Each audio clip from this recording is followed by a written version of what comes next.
ಶಾಸಕಾಂಗ ಪಕ್ಷದ ಸಭೆಯನ್ನು ಕರೆದಿದ್ದಾರೆ ಸಿಎಂ ಸಿದ್ದರಾಮಯ್ಯ ಅವರು. ಜನವರಿ 13ನೇ ತಾರೀಕು ಸಿಎಲ್ಪಿಯನ್ನು ಕರೆದಿದ್ದಾರೆ ಸಿಎಂ ಸಿದ್ದರಾಮಯ್ಯನವರು. ಇದೇ ವೇಳೆ ಶಾಸಕರ ಸಮಸ್ಯೆಯನ್ನು ಆಲಿಸಲಿದ್ದಾರೆ ಸಿಎಂ. ಅನುದಾನ, ಕ್ಷೇತ್ರಗಳ ಸಮಸ್ಯೆ ಏನಿದೆ ಅಂತ ಹೇಳಿ ಅದನ್ನು ಶಾಸಕರಿಂದಾನೇ ಅವರು ಕೇಳಬೇಕು ಅಂತ ಇದ್ದಾರೆ. ಸಾಕಷ್ಟು ಶಾಸಕರು ಅಲ್ಲಿ ಇಲ್ಲಿ ಮಾತಾಡ್ತಾ ಇದ್ದಾರೆ. ಇದರ ಬಗ್ಗೆ ಎದುರುಗಡೆನೇ ಮಾತಾಡೋಣ. ಈಗ ಆಲ್ರೆಡಿ ಒಂದಷ್ಟು ಗುಂಪುಗಾರಿಕೆ ಬಗ್ಗೆನೂ ಇದೆ. ಶಾಸಕರು ಇಂಥ ಟೈಮಲ್ಲಿ ಯಾರು ಕರೀತಾರೋ ಅವ್ರ ಕಡೆ ಹೋಗ್ಬಿಡ್ಬಹುದು, ಒಂದು ಬಣ ರಾಜಕಾರಣ ಶುರುವಾಗ್ಬಿಡುತ್ತೆ, ಸಮಸ್ಯೆಗಳಾಗುತ್ತೆ ಅನ್ನೋ ದೃಷ್ಟಿಯಿಂದನೂ ಕೂಡ ಸಿಎಲ್ಪಿ ಕರೆದಿರಬಹುದು. ಶಾಸಕರ ಮನವೊಲಿಕೆಗೂ ಕೂಡ ಒಂದು ಕಡೆ ಟ್ರೈ ಮಾಡಬಹುದು.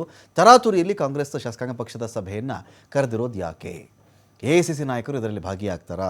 ಹಲವು ಕುತೂಹಲಗಳಿಗೆ ಈ ಸಿಎಲ್ಪಿ ಮೀಟಿಂಗ್ ಕಾರಣವಾಗ್ತಾ ಇದೆ. ಚರ್ಚೆ ಇಷ್ಟೇ, ಶಾಸಕರ ಅನುದಾನ, ಕ್ಷೇತ್ರಗಳ ಸಮಸ್ಯೆಯ ಬಗ್ಗೆ ಚರ್ಚೆ ಆಗುತ್ತೆ. ಈಗಾಗಲೇ ಬಹಿರಂಗವಾಗಿಯೇ ಅಸಮಾಧಾನವನ್ನು ಹೊರಹಾಕಿದ್ದಾರೆ ಶಾಸಕರು. ಸಭೆಯಲ್ಲಿ ದಲಿತ ಸಚಿವರ ಸಭೆಗಳ ಬಗ್ಗೆ ಕೂಡ ಚರ್ಚೆ ನಡೆದಿದೆ. ಇಲ್ಲಿ ಸಿಎಂ ಕುರ್ಚಿ ಬದಲಾವಣೆ, ನಾಯಕರ ಹೇಳಿಕೆ ಬಗ್ಗೆ ಎಚ್ಚರಿಕೆ, ಪಕ್ಷ ಹಾಗೂ ಸರ್ಕಾರಕ್ಕೆ ಆಗ್ತಿರ್ತಕ್ಕಂಥ ಡ್ಯಾಮೇಜ್ ಬಗ್ಗೆ ಕೂಡ ಚರ್ಚೆ ಮಾಡಬಹುದು.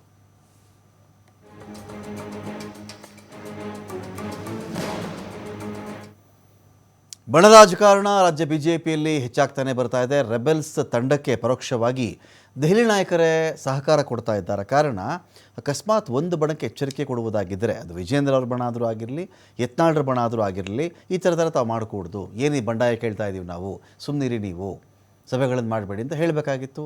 ಹೇಳಿಲ್ಲ ಅಂತ ಬಂದಾಗ ಏನಿದೆ ನೋಡೇ ಬಿಡೋಣ, ಯಾರ ಶಕ್ತಿ ಎಷ್ಟು ಅಂತೇನಾದರೂ ಹೈಕಮಾಂಡ್ ವೆಯ್ಟ್ ಮಾಡ್ತಾ ಇದೆಯಾ ಗೊತ್ತಿಲ್ಲ. ಭಿನ್ನರ ಹೋರಾಟಕ್ಕೂ ಒಂದು ಕಡೆ ಅಸ್ತು ಅಂತ ಹೇಳಿದಂತೆ ಲೆಕ್ಕ.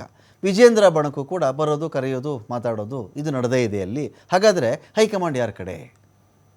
ನಿಜವಾಗ್ಲೂ ಇದೊಂದು ಡ್ಯಾಮೇಜ್ ಮಾಡ್ತಿದೆ ಪಾರ್ಟಿಗೆ ಅಂತ ಇದ್ದಿದ್ದರೆ ಅಲ್ಲಿ ಇಬ್ಬರನ್ನಲ್ಲಿ ಯಾರನ್ನಾದರೂ ಒಬ್ಬರನ್ನ ಕರೆದು ಒಂಥರ ಒಂದು ವಾರ್ನಿಂಗ್ ಮಾಡಬೇಕಾಗಿತ್ತು. ಅದು ಮಾಡೇ ಇಲ್ವಲ್ಲ.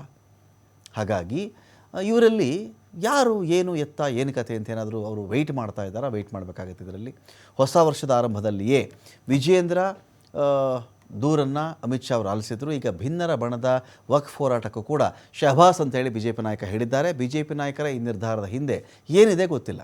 ಈಗ ವಿಜೇಂದ್ರ ಅವ್ರನ್ನ ಕಟ್ಟಿ ಹಾಕುವಂಥ ಪ್ರಯತ್ನವನ್ನು ಈ ಭಿನ್ನರ ಬಣದ ಮೂಲಕ ಏನಾದರೂ ಮಾಡ್ತಾ ಇದೆಯಾ ಹೈಕಮಾಂಡ್ ಗೊತ್ತಿಲ್ಲ. ಈ ಕಡೆ ತೊಟ್ಲೂ ತೂಗಿ ಮಗುವನ್ನು ಚಿವುಟುವಂಥ ಕೆಲಸ ಏನಾದರೂ ಹೈಕಮಾಂಡ್ ಮಾಡ್ತಾ ಇದೆಯಾ ಗೊತ್ತಿಲ್ಲ. ವೆಯ್ಟ್ ಮಾಡಬೇಕಾಗತ್ತೆ. ಅಥವಾ ಇಬ್ಬರ ಮೇಲಾಟದಲ್ಲಿ ಅದೇನೇನಾಗುತ್ತೋ ಆಗಿಬಿಡ್ಲಿ ಅಂತ ಏನಾದರೂ ವೆಯ್ಟ್ ಮಾಡ್ತಾ ಇದೆಯಾ ನೋಡಬೇಕಾಗತ್ತೆ.